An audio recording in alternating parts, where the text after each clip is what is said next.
This morning, as the sun rose in the eastern sky, piercing through the darkness and melting the mist and making everything visible again, I was reminded of this verse from Ishavasyopanishad, where the Rishi prays to the sun god. Hiranmayena patrena sastyatsat pihitam mukham tattvam pushana apavrunu satya dharmaya drishtaye. As if in a golden vessel, represented symbolically by the sun, the truth is hidden, the truth of my own divinity, and the lid of ignorance of darkness has been placed upon it. May Lord unfasten that lid of ignorance and reveal the truth to me today by considering that I have lived a life of truth and dharma, satya and dharma. Therefore, may I be deserving of that benevolence of the Lord, and may the truth be revealed to me. This is the prayer of the Rishi. Every dawn reminds us of this great truth, that the wisdom of our own self, the knowledge of our own self, is the only way to get rid of the darkness of ignorance of one's individuality, one's personality, which binds us to our limitedness and does not allow us to enjoy our infinity. And every time the sun rises, every day, it is simply a reminder of what we must pray, what we must seek, what we must ask for. And on a New Year day like this, when the whole world celebrates a new beginning, the sunrise has a much more significant and deeper meaning, where we can pray that for the whole year, may we seek the truth that is hidden within us, and may we realize that truth by the grace of the divine and by our sincere efforts, so that we may live our lives in accordance with our divinity. The Upanishads say, Satyam vada dharmam chara. Bhagavan used to tell it in a lighter note or sometimes in a very serious note, that instead of following Satyam vada, which is to speak truth, and dharmam chara, which is to follow dharma, people are following Satyam vadha, which is to kill the truth, and dharmam kshara, which is to destroy dharma. Unfortunate are the ways of the worldly people, because they only seek temporary instant gratification and not the permanent joy of the self. And therefore they do not follow the dictums of our Upanishads. However, this year, as it also marks the 100th birth anniversary, and which will be dotted with several celebrations for several days, may we ask ourselves, what is that we seek in this world? Especially after having known Bhagavan, after having known the Upanishads, after having known the wisdom of our Vedas, what is that we must resolve on this New Year day? And according to me, the best resolution we can make is to live in accordance with our divinity, which was represented and symbolized by Bhagavan. What does a guru seek in return from the disciple for all that he or she does? Simply obedience to his words and sincere efforts to realize the truth of his wisdom. Nothing more, nothing less. We as disciples may interpret it in our own way because of our limited comprehension. But what the Guru wants is to understand that ultimate reality, that you are divine, and live accordingly. Satya is a very deep word. It is not just the fact as we see. I am a man or a woman, a girl or a boy, rich or poor. That's simply a fact. That is not Satyam. Nijam it is called. It is what it is, the fact. But the Satya is, or the truth that we are talking about, is far deeper than that. The truth is not easy to grasp because it requires certain amount of sadhana and sincere seeking to realize that truth. And that comes only to those who are Shraddhavan. Shraddhavan labhate jnanam, it says. Those who are very sincere in their approach, in their efforts, they alone attain wisdom, wisdom of the truth. And the truth that everything and everyone is divine. That truth is something that we must strive for this year. That is my calling. And when we realize that truth, that we are divine, what should be our way of life? How should we behave? How should we deal with each other? Or for that matter, with anything? We will do it in a divine way only because there is no other way. When I know I am divine, I will simply do everything that is divine. So to me, Satyam Vada is be divine. And Dharmam Chara is to do divine. So the mantra for this year is be divine, do divine. All the time remind yourself that we are here to just do these two things. Be divine. It means every time a thought, a word, or an action deviates from the idea of divinity, which is contaminated by our own selfishness, individuality, or personality, make efforts, sincere efforts to correct that then and there. Do not go onto the wrong road for too long. For taking a U-turn and returning would be a waste of time and energy. Then and there, give up the pursuit of selfishness and think how God would think, how divine would think. So be divine and do divine. When you are completely absorbed in this idea that you are nothing but divinity, every thought, word, and action that ensues thereafter would be divine in nature. There is no other way. How you would think, how would you speak, how would you do anything would be how God would think, speak, and do. So this idea to knowing the truth that I am divine and following the truth that I am divine is the only way to offer our true gratitude to the Master. There is no other way. And this should be our effort. On birthdays, generally we give gifts to the person who has his birthday. That's a tradition. And what gift can you give? 11 months of sincere being divine and doing divine would be the gift that you can give on November 23rd. So this year is all about taking this message very seriously. And yes, there will be difficulties, challenges. There will be good days and bad days. There will be divine days and not so divine days. But that's all right as long as we are sincerely putting efforts to seek that. If we don't put efforts and expect that things will fall into our hands without any efforts, I think we would be doing injustice to the opportunity of having learned all the good things in the presence of the Master. Somebody asked at some point in time, how can I help you, Swami? And the answer was, become me. The only way you can help me is to become me. Because anything less than me would not be perfect. And you can't do perfect work with imperfect instruments. The flaws of the instrument would also reflect in the work of the Master. So you need both. So the only way to help me is to become me. And now you have to sit and understand what that becoming me is all about. It's all about becoming absolutely selfless, absolutely divine. We have janmas of vasanas, many lifetimes of our habits, our tendencies which have become hardened in our personalities. And that is what the master chipset works on, sculpts us. And that is when we should be willing as surrendered stones in the hands of the sculptor. That stone which is willing becomes the idol of God, becomes another God. And which is unwilling remains a piece of stone after all. So sincere effort is to surrender our mind to God. First effort on spiritual path is to surrender our mind. This mind which is habituated of doing all things that are selfish and self-centered, that thinks of itself before everything else. A mind that is unwilling to obey the Master or unwilling to surrender. Such a mind has to be first of all trained and tamed to start the spiritual journey.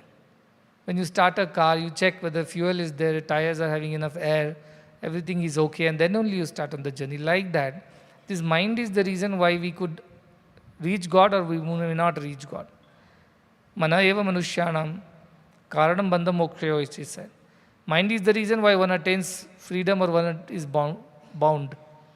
Nothing else. And what is mind? It is just the collection of all our ideas, our thoughts, our emotions, our memories, our understandings.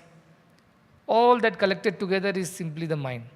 Now, if several lifetimes of certain way of living has created the mind that we are possessing now, and if it is not in tune with the divine, then it needs a lot of effort to set it right.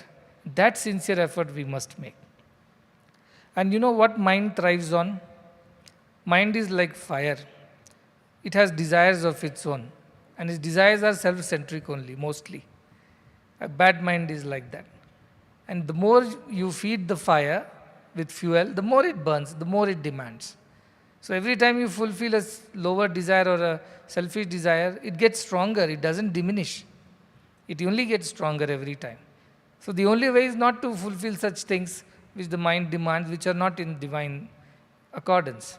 So every time we make an effort to deny the mind of its desires, which are not divine, we are able to take charge of our personality, our character. We are able to build some sense of control over our own destinies. And that is the first effort on the spiritual path. That is why when he said, you can become divine here and now. How? When yada sarve pramuchyante kama yasya hridishritaha atamartyo amruto bhavati atra brahman samushnute. This is what he was telling from Kathopanishad. That is the essence and the conclusion of Kathopanishad. When Yamadharmaraja tells the young seeker Nachiketa, the day all your desires are done, there is no more desire left in your heart, then and there you will become divine. You will realize the self. What kind of desire? Yama does not say don't eat because when you are hungry, or don't wear clothes when you are cold, or don't have a house or a family. No, not those desires. Desires that are greedy, desires that are selfish. Not just survival, but more than that. Those desires are the ones which you must discriminate and detach from. That effort everybody has to put. If you put that effort, you will see the progress accelerates from there. So being divine is to think of others before oneself, which a selfish mind would not allow. It always thinks of itself before others. So what you have to do to start being divine? Reverse the way the mind works. Think of others before yourself. When you think of others before yourself, you are thinking in a divine way. That is the first practical step to begin with. You have so many things, all have to share. You must be willing to share first. If there is a sacrifice to be made for the welfare of whichever group you are in, you must be the first to grab that opportunity to make that sacrifice. If there is something which is lacking, not enough, you should be the first to willing to give it up so that somebody else can have it. So putting yourself last, that is what joy, Jesus first, others next, yourself last. Putting yourself at the end and placing everybody before you, that is the beginning of our spiritual journey. That is the beginning of being divine. It could be in a family, be your husband, wife, kids, or your other members, could be your friends, could be your community, could be your office, colleagues, could be in your people in your satsang, anybody. Every time you think of others before yourself, you are able to tame the mind, train the mind to think in a divine way.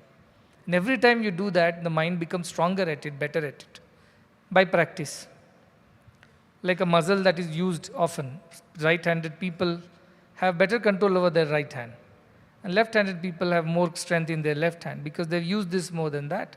It's as simple as that. So every time you use this idea, that you think of others before yourself, your mind is becoming more divine. It's getting purified. And that is the beginning of your journey. When mind starts thinking in a divine way, all actions follow the mind only. All actions are consequential to whatever the mind is like. So a pure mind will only be engaging in pure actions. Selfless mind will always be engaging in selfless actions. There is no other way. The source of all actions is in the mind. And so it is important that we train the mind. And what is the training of the mind? I'm not asking you to read up all the scriptures, by heart everything. All that may be a part of your syllabus, you must do it for the sake of it. Or out of your curiosity or out of just to gain knowledge. But that's not going to help. Kabir Das ji says, Poti padi padi, jagmuwa pandit bhayana koi, dhai akshar prem ka padhe so pandit hoi. The whole world is interested in mugging up all kinds of scriptures and prove their scholastic capabilities in front of the world. But they have never attained the truth. But the one who has understood these 2.5 letters in Hindi, prem, or 4-letter love, such a person has understood the essence of all the scriptures. He or she does not need any more reading or learning because they have learned the essence of everything. This love is that which thinks of others before itself. That love is what makes our mind divine, which is the essence of everything. But it takes effort. Mind you, it's not easy to train the mind to make it think selfless all the time because it worries about its own existence, its own security, its own safety, or its own future. It always thinks of itself. But if you can borrow something from my life, borrow this one thing, that I have only thought about others before myself, and I have never faced any situation where I had to regret this decision. Every time there was a need for somebody, always whatever we had went for their need, not for us. And never ever I was ever attached to any of these things because I believed that Bhagavan is there, God is there, Brahman is there, and we are all puppets in that great divine play. And the puppeteer is sitting there and making us all dance and sing. So we surrender to that will and it will look after itself. It will look after all of us. And there is enough for everybody.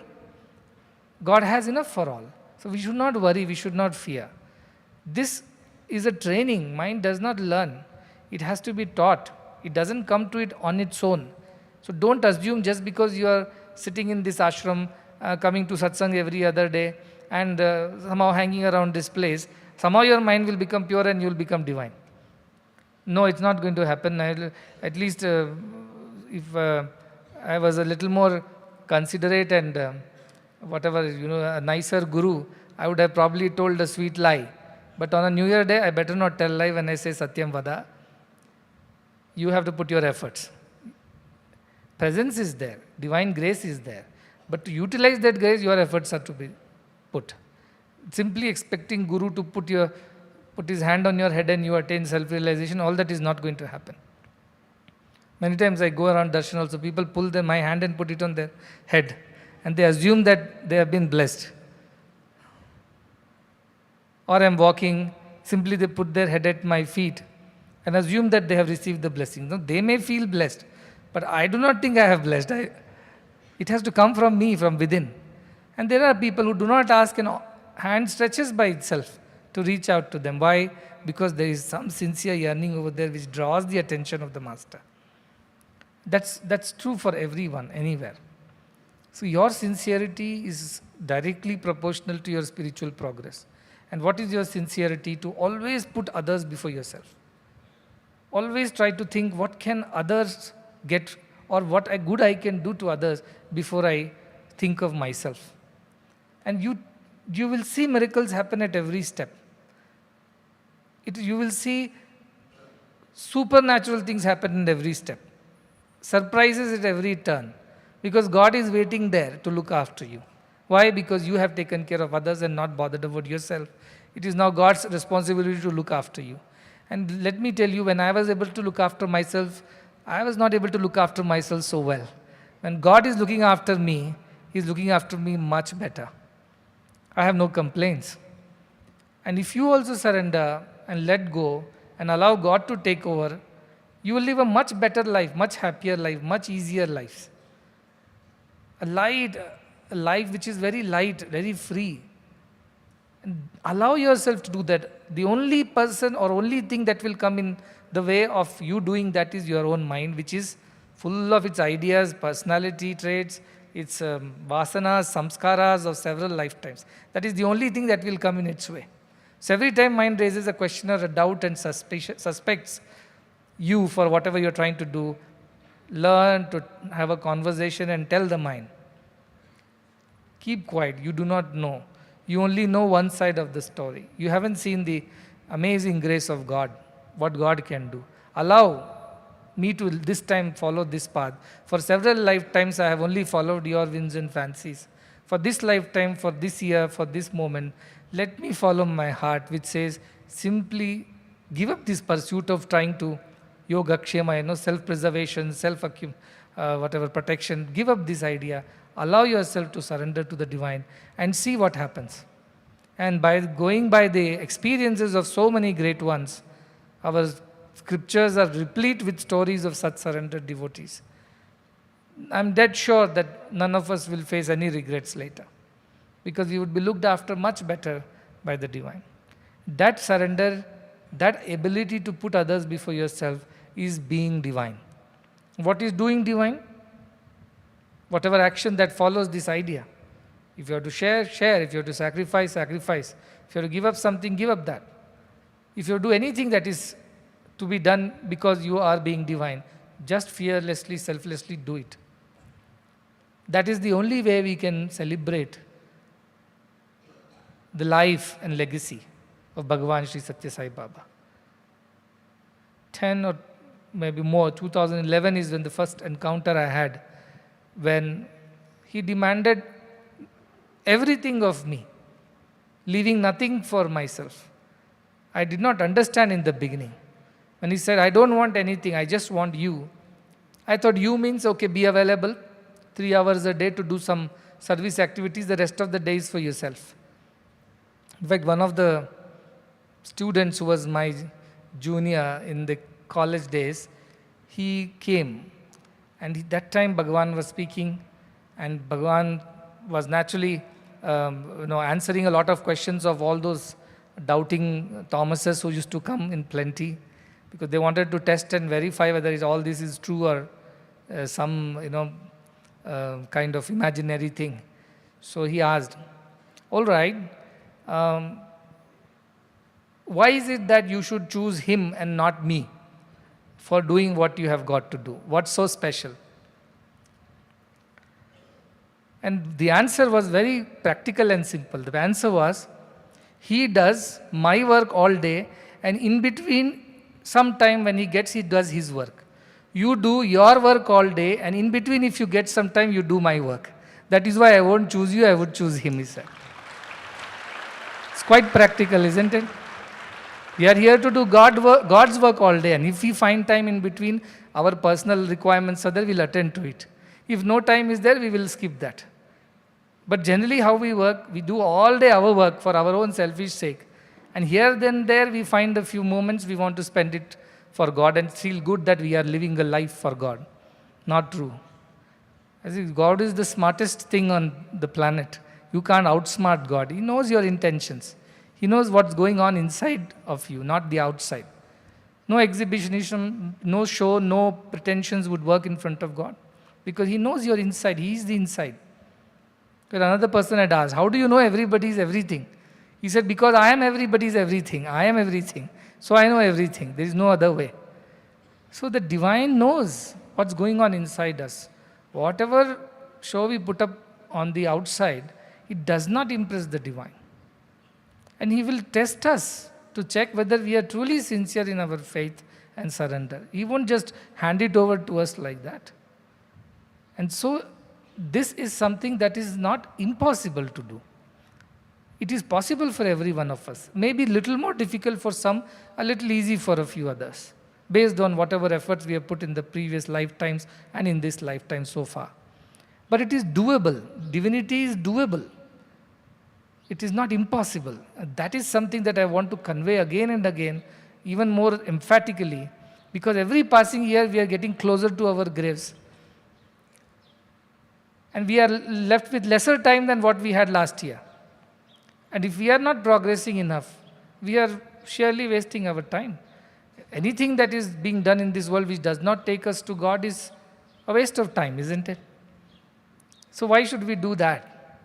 And what does take us to God? Thinking of others before ourselves is the first step. that starts taking us towards God. And then the next and the next, and the road reveals itself as you keep walking. So what can we pray on this very important occasion, especially considering that this year is also a very important year. And as he said, if we were born 100 years before or 200 years before, it wouldn't be the same as being here today and now. This opportunity is given to us. We have to make the best use of this opportunity. And the best use is to be divine. And then do divine and live a whole life of divinity. That is the best use of the opportunity. Anything less than that, few days I would like to live like divine, half a day I will live like divine, the other half my own self. It is not the best use of the opportunity. That's all I can say. So does it mean a future where you have no joy, no comforts, no conveniences? Not at all. Everything and anything that you need, you will get it. That you desire, you may not get it. That's the only thing God does. He makes sure that you get what you need, truly need. What need? That helps you grow spiritually. It means your body has to be intact. Yes, your food, your medicine, your clothing, your shelter, whatever requirements will be provided. Your growth intellectually, emotionally, socially will be looked after. As long as it is not turning into a poisonous ambition, it will be looked after. Don't worry. And above all, your spiritual evolution will be taken care of. That's all God wants, nothing else. And so, let us make a sincere effort this year. I'm sure everybody is making efforts, a little more effort than that. If we had made enough effort, we would be all divine here. I won't be sitting on this side of the stage and you won't be sitting on the other side. But still it has not happened. That is why there is something like this. That can be changed this year. It's a very blessed year, and it just depends on us how we use these blessings. So allow yourself to surrender yourself. Don't come in the way of your own surrender. At this moment, after this discourse, I'm sure many of you would resolve. All those who have resolved that we must lose weight and gain wealth and things like that, that is a different resolution that may or may not sustain after a week. But at least after this inspiring discourse, you think, no, today onwards, I'll live for others. I'll think of others before myself. Don't break the resolution by the time you reach your rooms. Looking at your phones or talking to somebody and worrying about everything. Don't break that resolution. That's all I'm trying to say. Keep at it. Work it. And you will see miracles happen at every step. And it's amazing to be looked after by the divine. Let me tell you, it is the most amazing thing. Otherwise, why would Navakoti Narayana like Purandar Dasa would give up everything and still be joyful begging food on the streets and singing the glory of God? What must be that joy like? There has to be some madness in it. It must be more intoxicating than all the worldly things. Otherwise, why would somebody give up the world for the sake of that joy, which looks like a life of penury and beggary and deprival? No. It is something more divine, more enjoyable, more blissful than what it is otherwise. And I'm a living proof. I can say it in any number of words, any number of times, that I am enjoying my life more because I simply do things for others. And in return, God looks after us. God looks after us very well. But it takes a while. It takes a while. I have had my own troubles as well to deal with these situations. When you felt that you are losing control and everything is slipping out of your grip like a fistful of sand, and you feel scared, you feel unnerved, you feel unprotected, and you feel frightened. These can happen to us also. But those are the times when we have to go back and listen to this discourse and talk to the people who are walking this path and learn from their experiences that yes, it is a ride, it is a roller coaster ride, but it ultimately takes us to our destination. And enjoy the ride as it comes and goes. And this is the kind of life I think everybody should live. Whoever you are, a student, a staff, a teacher, a devotee, a follower, a guest, everybody becomes a little more selfless this year, more divine this year. I think we have done our honoring of the Master. Otherwise, celebrations are empty. Festivals are meaningless. All these occasions are fruitless if we have not changed from inside. And everybody is changing, I see that. But there is a possibility that Ek pag aage, do pag piche, you keep singing. It can happen to us. But this new year, let us be very firm-footed. We will only move forward, no backward going. If needed, we'll take a pause, stand, wait to gain enough strength and courage, but still we will walk forward, we will not go behind. Let that be our way of life. Let this new year bring prosperity, peace, happiness, harmony to the whole world. But it is not achievable just by prayers. It can be done only through sacrifice. Tyage naike amritatva manashu. By sacrifice alone, one is able to attain immortality. And what is the sacrifice we must make? This idea of mind that comes in the way of our selflessness. That is to be sacrificed. And retain the rest of the mind. Mind is needed to do our work in this world. But a good mind is needed, a pure mind is needed, a selfless mind is needed. Then we have no fears. That kind of mind is possible to develop if we are at it, if we are sincere, and if we are committed to our own spiritual upliftment. And being divine, once more I repeat, is about placing others before oneself, whatever it takes. Whatever it takes. Always thinking of others before oneself is the beginning of being divine. And everything that follows after that is doing divine. Once a boy asked Bhagavan, do you speak truth always? Because you speak truth. Do you follow dharma always, or are there situations where you have to deviate? Bhagavan replied, I don't speak truth, I don't follow dharma. Whatever I speak is truth, whatever I do is dharma. Because it is born out of pure love. Sometimes a doctor is there in the emergency and the patient is almost gone and cannot recover. But what do you want to tell the patient who is still hoping something? You tell, don't worry, God is there, miracles do happen, things can get better. Is the doctor lying? Is the doctor telling lies to the patient? Maybe medically, yes. But spiritually, no. He is doing dharma. That kind of dharma Bhagavan did for so many people. And some people misunderstood that and quoted and misquoted him, saying that he told like this, didn't happen. He did this and it was not right. Because their yardsticks were very worldly, very, very puny, very limited to measure his expanse of divinity, his dharma and his satya. So, having come across somebody like this in our life, having crossed him in the midstream, as he always quotes, can we afford to be just our lazy, old, selfish selves and still celebrate birthday with what face? With what face should we go and celebrate the birthday if we haven't made any efforts to be like him? What should I think of such a person who pretends to be a devotee then? It's not a devotion at all. So dancing, singing, garlanding, and making a noise about birthdays and speeches and whatever, it's not the real way of celebrating. He is very happy when quietly, silently in our own hearts, we are truly, truly being his disciples by following his footsteps of Satya and Dharma. And both are, as I said, born in pure heart, pure love. If you have pure love for God, Satya, Dharma are your second nature. You don't have to make efforts. Like him, whatever you speak is Satya, whatever you do is Dharma then. Because everything is motivated from that pure love. So that is the method. Being divine is to being pure, is being loving, is being selfless, is putting others before yourself, and doing divine is doing everything in your capacity to make everyone's lives better, to help everyone reach God faster.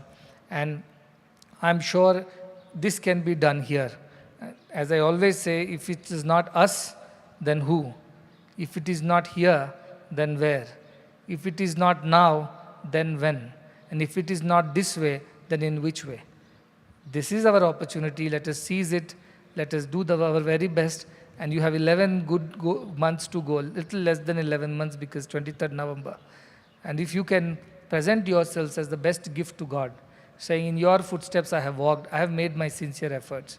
I haven't been lacking in my at least sincerity. Even if I did not succeed, at least I have the satisfaction that I have did my very best to walk in your footsteps. Then I think we should come back and celebrate the birthday in the truest sense. And this is what I appeal to all the people who are here in the hall, who are watching it live, who are there around the world, who would see it again. Please remind yourself the best gift to Swami is you yourself. And what kind of you? You who is like Swami, alike. You are equal to Swami because you have become pure in your heart. And whatever you do is divine. Whatever you think is divine. Whatever you say is divine. Whatever you feel is divine. That is the best gift that we can offer. Let us work towards making ourselves the best gift for God on this special new year. May Bhagwan's blessings, may all Guru's blessings, may all God's blessings be upon all the sincere seekers. May we reach our destination of being divine and doing divine. May this year bring such happy tidings to all the people around the world.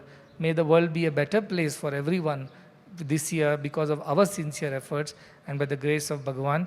With these words of blessings, I conclude. And this evening, I will come again. And there is a dance recital by our students who have just returned from Chennai after all the Margali festival. And I believe that they have been appreciated for their efforts to present their programs in Chennai. It was the very first experience, but I think it was well received by the people, audiences there, the sabhas there. So I want to congratulate them. I'm looking forward to seeing that this evening. But till then, go back, keep repeating to yourself. What is the mantra for this year? Be divine, do divine. In everything, be divine and do divine. Now it's up to you. I have given what I had to give. Now it's up to you to follow this. But blessings are always there. Blessings are never lacking. How much we utilize depends on our efforts. To put sincere efforts and you shall attain it.